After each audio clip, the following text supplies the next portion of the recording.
پروانے کو چراغ تو بلبل کو پھول بس، صدیق کو ہے کافی خدا کا رسول بس۔ تاریخ ماضی شاہد ہے کہ 5ویں صدی عیسوی میں ایک ایسی شخصیت ملتی ہے جس کو افضل البشر بعد الانبیاء کہا جائے تو مبالغہ نہیں ہوگا۔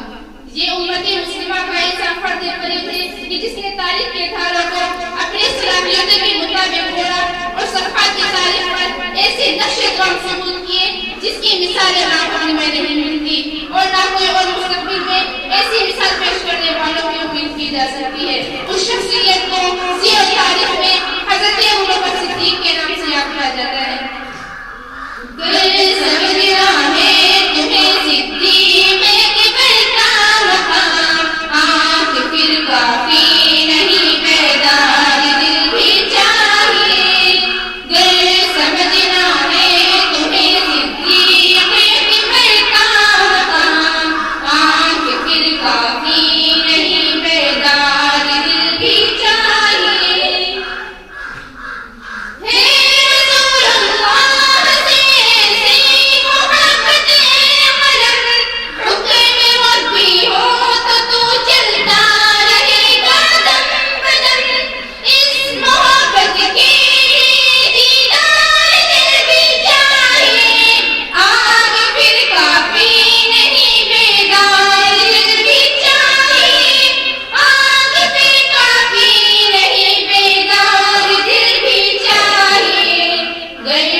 حضرت ابوبکر صدیق نے ملت اسلامیہ کو اس وقت بھنور سے نکالا جبکہ لوگوں پر یاس کا عالم طاری تھا۔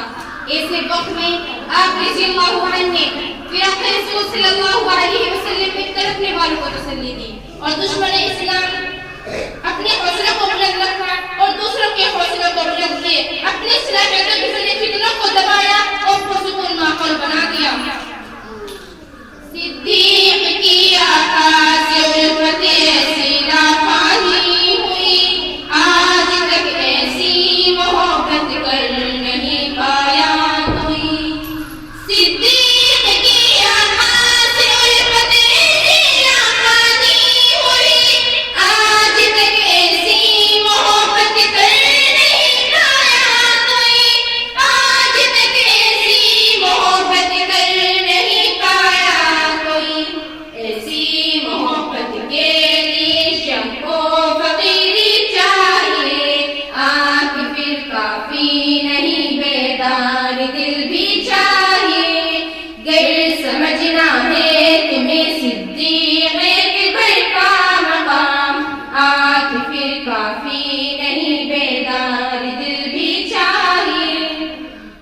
صدیق ہماری جان ہے، صدیق ہماری آن ہے، صدیق ہماری شان ہے، صدیق ہی پہچان ہے۔ وہ میرا انعام اللہ جس سے راضی ہو گیا، بھائی کے پہلو میں تھے صدیق ان کے ہمنوا، خوش نصیبی کے انہیں سرشان بھی چاہیے، آنکھ پھر کافی نہیں بیدار دل بھی چاہیے، آنکھ پھر کافی نہیں بیدار دل بھی چاہیے۔